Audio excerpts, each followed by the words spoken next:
Cerita bermula di tahun 1983.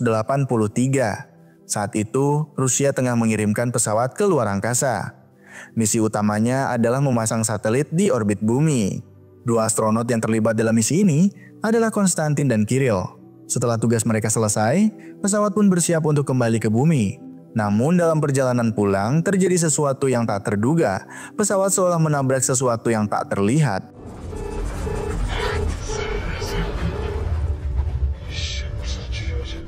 Suasana mendadak mencekam saat keduanya mendengar suara aneh dari luar pesawat. Meski begitu, pesawat berhasil mendarat di sebuah wilayah terpencil di Kazakhstan. Seorang kakek yang kebetulan berada di sekitar lokasi segera mendekati bangkai pesawat.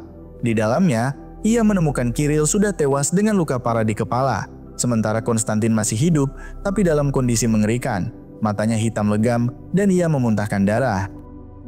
Sementara itu, di Moskow, seorang dokter spesialis otak bernama Tatiana sedang menghadapi sidang etik. Ia dituduh membahayakan pasien karena menenggelamkannya selama 1 menit dalam sesi terapi. Meski kontroversial, Tatiana menjelaskan bahwa tindakan itu terbukti efektif mengurangi kejang pasiennya. Namun, sang ibu pasien tidak menerima alasan tersebut dan melaporkannya ke Kementerian Kesehatan. Pihak atasan mendesaknya untuk mengakui kesalahan dan mengundurkan diri. Jika menolak, kasus ini akan dibawa ke jalur hukum. Tapi Tatiana tidak gentar, ia yakin telah bertindak demi kebaikan pasien. Setelah sidang berakhir, seorang pria berpangkat kolonel bernama Semiradov datang menemuinya. Ia menawarkan bantuan untuk menyelesaikan kasus Tatiana, asalkan Tatiana mau ikut dengannya ke sebuah markas militer rahasia. Semiradov yakin bahwa Tatiana adalah satu-satunya orang yang bisa menangani situasi yang tengah mereka hadapi. Akhirnya, Tatiana setuju dan mereka berangkat menuju markas tersebut yang terletak di Kazakhstan. Dalam perjalanan, Semiradov mulai menceritakan peristiwa yang terjadi saat pesawat ulang-alik kembali ke bumi. Satu dari 2 astronot, yaitu Konstantin, mengalami amnesia parsial. Ia tidak bisa mengingat apapun yang terjadi sebelum pendaratan.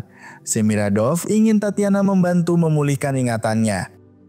Setibanya di markas, Semiradov langsung membawa Tatiana ke ruang penelitian tempat Konstantin dikarantina. Di sana, seorang peneliti bernama Dr. Rigel tengah berusaha menghipnotis Konstantin. Sayangnya, usahanya gagal dan ia keluar ruangan dengan kesal. Dari balik kaca, Konstantin terlihat gelisah. Ia berteriak menanyakan kondisi temannya, Kirill, dan ingin tahu kenapa ia dikurung padahal merasa tidak bersalah. Tak lama setelah itu, Tatiana dipersilakan masuk untuk melakukan pemeriksaan. Ia membawa secangkir teh dan menyodorkannya pada Konstantin. Sambil mengamati reaksinya, Tatiana memperhatikan sebuah mainan kecil berwarna merah yang ada di ruangan. Konstantin menjelaskan bahwa itu adalah benda kesayangannya, yang selalu ia bawa bahkan saat pergi ke luar angkasa. Ia juga memberikan nomor ibunya kepada Tatiana, meminta tolong agar mengabarkan bahwa dirinya baik-baik saja. Usai pemeriksaan, Tatiana menyampaikan kepada Semiradov bahwa Konstantin menunjukkan gejala stres berat. Ia menyimpulkan hal itu dari reaksi tangan Konstantin saat memegang cangkir. Karena hari sudah malam, Tatiana memutuskan untuk beristirahat. Ia lalu diantar ke kamar untuk menginap. Malam itu juga, Tatiana mencoba menghubungi ibu Konstantin menggunakan nomor yang ia dapatkan tadi. Tapi teleponnya tidak bisa digunakan, hanya Semiradov yang punya akses untuk melakukan panggilan keluar. Tengah malam, Semiradov tiba-tiba datang ke kamar Tatiana. Ia mengajaknya kembali ke ruang penelitian untuk menunjukkan sesuatu. Di sana, Konstantin tampak sedang tidur. Beberapa prajurit masuk dan mengunci pintu kaca. Lalu secara mengejutkan, tubuh Konstantin mulai kejang. Ia batuk keras dan dari dalam mulutnya keluar sesosok makhluk aneh. Makhluk itu terus membesar, menumbuhkan kaki dan tangan. Semiradov mempersilahkan Tatiana melihat lebih dekat dari balik kaca. Meski sedikit ragu, Tatiana mendekat. Seketika makhluk itu menyerang ke arah kaca, membuat Tatiana terkejut.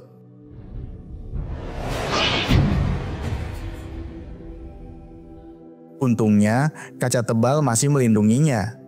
Dengan tenang, Semiradov menjelaskan bahwa makhluk itu bukan berasal dari bumi. Alien tersebut hidup di dalam tubuh Konstantin, dan selama ini Konstantin tidak sadar akan keberadaan makhluk itu. Dari 2 astronot yang kembali, hanya Konstantin yang selamat. Kirill tidak berhasil bertahan. Semiradov lalu mengungkapkan alasan sebenarnya ia merekrut Tatiana. Ia ingin Tatiana memisahkan Konstantin dari makhluk itu, serta mencari tahu apa yang sebenarnya terjadi sebelum mereka mendarat. Misi ini sangat penting, dan hanya Tatiana yang ia percaya bisa melakukannya. Dengan satu syarat, Tatiana meminta semua data dan rekaman terkait Konstantin. Semiradov setuju, dan Tatiana pun resmi menerima tugas rahasia ini. Semiradov kemudian menceritakan kejadian pada malam pertama setelah Konstantin berhasil diselamatkan. Saat itu, alien yang bersemayam di dalam tubuhnya tiba-tiba keluar dan menyerang salah satu tenaga medis. Sejak kejadian itu, Konstantin dipindahkan ke fasilitas ini demi alasan keamanan. Sampai sekarang, tim Semiradov belum berhasil memisahkan Konstantin dari makhluk itu. Keduanya seperti sudah terhubung dalam ikatan yang sangat kuat. Bukannya melemahkan, alien tersebut justru memberikan kemampuan penyembuhan luar biasa pada tubuh Konstantin. Luka parah yang dialaminya saat pertama kali ditemukan bisa sembuh hanya dalam 2 hari. Saat berada di dalam tubuh Konstantin, makhluk itu mengecil. Namun begitu keluar dan terkena oksigen, ukurannya langsung membesar. Menariknya, alien itu hanya muncul pada malam hari, dan itu pun hanya selama beberapa jam. Jika terlalu lama berada di luar, makhluk itu akan kehilangan kekuatannya. Keesokan paginya, Tatiana sedang meninjau rekaman dan dokumen milik Konstantin ketika Dr. Rigel datang. Saat membaca salah satu berkas, Tatiana terkejut karena mengetahui bahwa Konstantin memiliki seorang anak. Anak itu dititipkan di panti asuhan setelah ibunya meninggal. Tatiana pun bertanya kepada Rigel tentang anak tersebut. Namun Rigel mengaku tidak tahu menahu. Tatiana juga penasaran apakah alien dalam tubuh Konstantin memerlukan makanan atau minuman khusus. Dengan nada kesal, Rigel menjawab bahwa makhluk itu hanya mengandalkan apapun yang dikonsumsi oleh Konstantin. Merasa tidak mendapat bantuan, Tatiana menegaskan bahwa dia tidak berniat merebut posisi Rigel. Setelah kasus ini selesai, ia akan segera pergi dari tempat itu. Beberapa saat kemudian, Tatiana kembali melakukan pemeriksaan terhadap Konstantin. Sambil mengobrol, Konstantin menceritakan tentang lagu yang biasa ia dan rekannya, Kirill, nyanyikan saat di luar angkasa. Tapi percakapan itu berubah tegang saat Tatiana mengatakan bahwa Kirill telah meninggal dan semua orang di fasilitas ini mengira Konstantin sebagai pelakunya. Itulah alasan mengapa Semiradov masih menahan Konstantin. Mendengar tuduhan itu, Konstantin langsung marah. Ia menegaskan tidak mungkin menyakiti rekannya sendiri, meskipun ia mengaku tidak mengingat apapun yang terjadi sebelum pesawat mendarat. Baginya, ia adalah pahlawan yang telah membawa nama baik negara. Namun, Tatiana menanggapi dengan dingin.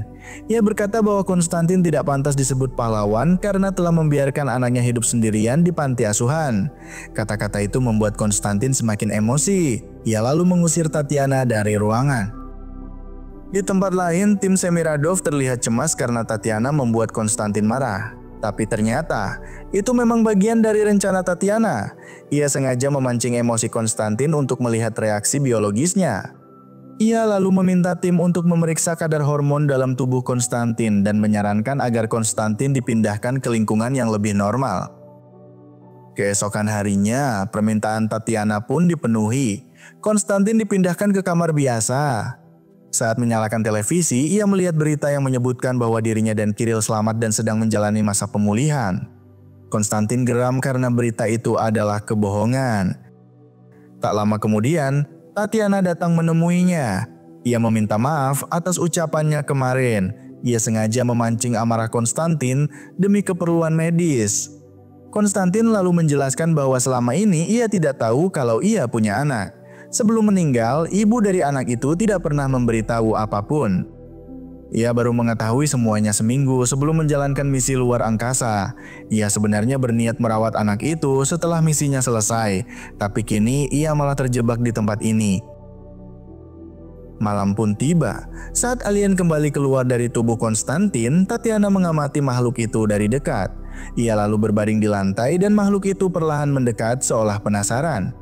Ketika Tatiana bangkit, secara tak sengaja ia menyenggol mainan kecil berwarna merah milik Konstantin. Anehnya, makhluk itu tampak tertarik pada benda tersebut. Tatiana lalu meminta agar pintu kaca dibuka karena ingin memberikan mainan itu pada makhluk tersebut. Semiradov akhirnya mengizinkan, tapi dengan satu syarat. Tatiana harus mengenakan pakaian pelindung lengkap sebelum masuk ke dalam. Setelah mengenakan pakaian pelindung, Tatiana melangkah masuk ke ruangan tempat Konstantin berada. Ia meletakkan mainan merah milik Konstantin di lantai. Begitu melihatnya, alien langsung mendekat dan memeluk benda itu. Karena penasaran, Tatiana mencoba menyentuh makhluk itu. Tapi tiba-tiba ia terpeleset dan jatuh. Gerakan mendadak itu mengejutkan si alien hingga ia langsung menyerang kaki Tatiana. Untungnya, para prajurit cepat bertindak. Setelah itu, pintu kaca segera ditutup kembali. Beberapa waktu kemudian, Semiradov datang ke kamar Tatiana. Ia memastikan kondisi Tatiana baik-baik saja. Tatiana lalu menjelaskan bahwa alien itu tampaknya memiliki ikatan kesadaran dengan Konstantin. Mereka saling terhubung, dan mungkin karena itulah sebagian ingatan Konstantin ikut terpengaruh. Tatiana menyarankan agar Konstantin dibawa ke Moskow, di mana ada fasilitas yang lebih canggih untuk pemeriksaan. Namun, Semiradov langsung menolak. Ia bilang bahwa mereka belum sepenuhnya paham seberapa besar bahaya dari makhluk ini. Ia juga mengaku telah mengirim laporan palsu setiap hari ke kantor pusat tentang kondisi Konstantin. Kalau mereka tahu keadaan sebenarnya, kemungkinan besar Konstantin akan dieksekusi. Semiradov lalu meminta Tatiana merahasiakan semua ini. Keesokan paginya, Tatiana kembali meninjau rekaman medis Konstantin. Ada sesuatu yang terasa janggal. Ia lalu bertanya kepada Dr. Rigel mengapa kadar hormon Konstantin sangat berbeda antara pagi dan malam hari. Namun Rigel hanya diam. Tatiana langsung menyimpulkan bahwa Rigel telah memanipulasi data. Ia juga meragukan bahwa alien hanya mengonsumsi makanan yang sama seperti yang dikonsumsi Konstantin. Alih-alih menjawab, Rigel malah menyarankan agar Tatiana segera kembali ke Moskow. Ia memperingatkan bahwa jika rahasia ini terbongkar, semua orang yang terlibat akan mendapat hukuman berat. Tapi Tatiana tidak mundur. Ia bersikeras ingin menyelesaikan tugasnya dan menuntut agar Rigel memberinya semua informasi tentang alien tersebut. Terpaksa, Rigel membawanya ke suatu tempat dengan syarat Tatiana harus bersembunyi di dalam mobil. Mereka berhenti di depan sebuah kandang. Sebelum turun, Rigel menyerahkan teropong inframerah agar Tatiana bisa mengamati dari kejauhan. Beberapa prajurit kemudian terlihat memasukkan seorang narapidana ke dalam kandang. Tak lama kemudian, alien yang baru keluar dari tubuh Konstantin merayap ke arah kandang. Tatiana terdiam saat melihat makhluk itu mendekat dan menyerang narapidana, lalu memakan otaknya.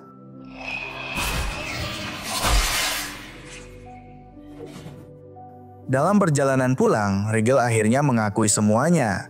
Setelah alien itu memakan otak manusia, tanda-tanda vital Konstantin justru semakin kuat. Sebelumnya, mereka sempat mencoba memberinya hewan, tapi tidak berhasil. Alien itu hanya mau otak manusia. Rigel menduga makhluk itu tertarik pada hormon ketakutan yang keluar dari otak saat manusia merasa takut.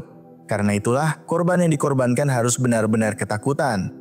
Sejak saat itu, Semiradov mulai memerintahkan agar para narapidana dijadikan santapan alien.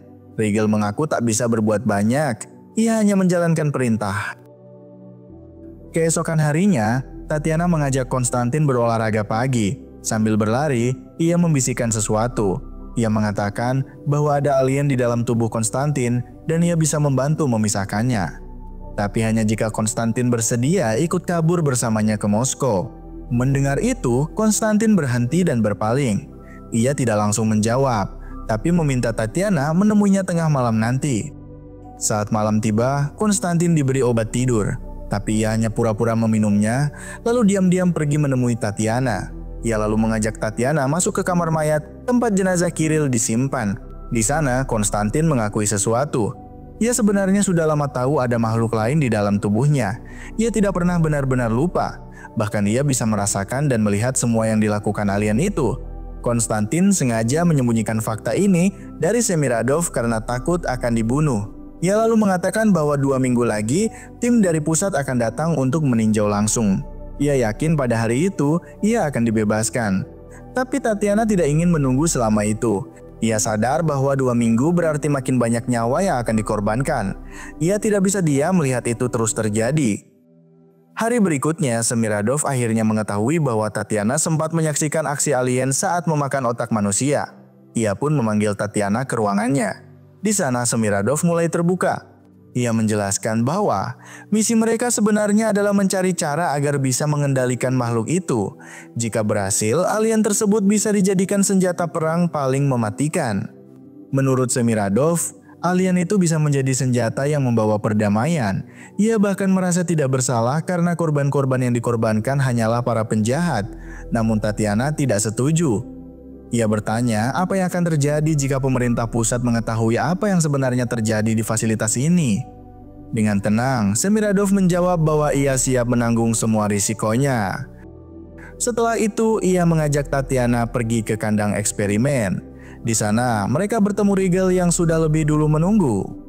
Kali ini, dua narapidana dijadikan target. Saat alien muncul, Tatiana tidak tahan lagi. Ia meminta agar eksperimen ini dihentikan. Ia yakin masih ada cara lain untuk memberi makan makhluk itu. Semiradov menganggap itu tidak mungkin, tapi Tatiana tak menyerah. Ia nekat masuk ke dalam kandang dan mencoba menenangkan diri. Lalu, ia mulai menyanyikan lagu yang biasa dinyanyikan Konstantin saat berada di luar angkasa. Suara itu membuat alien menjadi lebih tenang. Di tempat lain, Konstantin yang sedang berada di kamarnya tiba-tiba bisa merasakan kehadiran Tatiana. Namun situasinya mendadak berubah. Salah satu narapidana mencoba melarikan diri dan tak sengaja menginjak sesuatu. Alien pun langsung bereaksi dan menyerangnya tanpa ampun. Setelah insiden itu, Tatiana menyimpulkan alasan mengapa alien memilih Konstantin sebagai inang, bukan Kiril. Ia memberitahu Rigel bahwa Kiril ternyata menderita kanker yang baru terdeteksi setelah kembali dari luar angkasa. Menurutnya, alien bisa mendeteksi adanya penyakit sejak awal dan memilih tubuh yang sehat. Tatiana lalu memutuskan bahwa malam itu juga ia akan membawa Konstantin keluar dari fasilitas. Setelah mendengar rencananya, Rigel setuju untuk membantu. Ia memberikan obat yang diminta Tatiana. Malam harinya, Tatiana membius penjaga dan perawat di depan kamar Konstantin, lalu masuk ke dalam bersama Rigel yang berjaga di luar. Tatiana memberitahu Konstantin bahwa ia bisa mengusir alien dari tubuhnya menggunakan obat tersebut. Obat itu meniru kondisi tubuh yang sakit seperti yang dialami Kiril. Begitu masuk ke dalam tubuh, alien akan mengira inangnya tak lagi layak dan keluar dengan sendirinya. Tapi makhluk itu tidak akan bertahan lama di luar tubuh manusia. Setelah itu, Tatiana berencana membawa Konstantin ke rumah sakit di Moskow untuk menyelamatkan hidupnya. Meskipun begitu, Konstantin masih ragu. Ia takut makhluk itu bisa beradaptasi dan justru menimbulkan bahaya yang lebih besar. Ia juga merasa ini semua adalah hukuman atas kesalahannya di masa lalu karena pernah meninggalkan anaknya. Tatiana lalu memberitahu bahwa ia sudah berhasil menemukan anak Konstantin. Mendengar itu, Konstantin luluh dan akhirnya setuju ikut. Rigel memberikan kunci mobil kepada mereka. Setelah keduanya pergi, Rigel langsung masuk ke kantor Semiradov untuk menghubungi pusat dan melaporkan semua yang terjadi.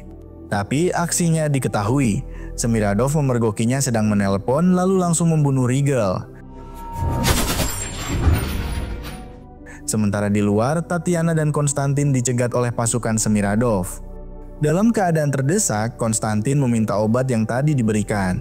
Begitu disuntikan, alien langsung keluar dari tubuhnya dan menyerang para prajurit yang menghalangi jalan.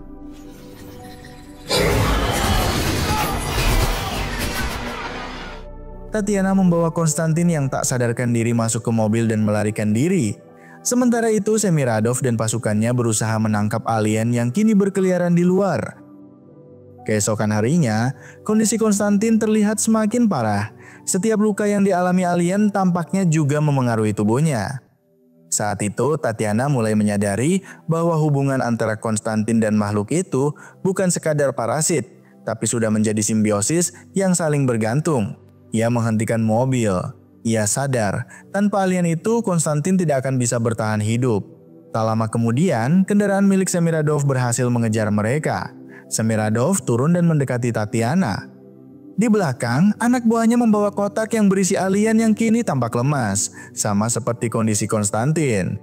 Tatiana pun menegaskan, Konstantin dan alien sudah terhubung secara penuh, mereka tidak bisa dipisahkan lagi. Semiradov yang sudah dipenuhi amarah langsung merebut pistol dari tangan Tatiana dan melemparkannya.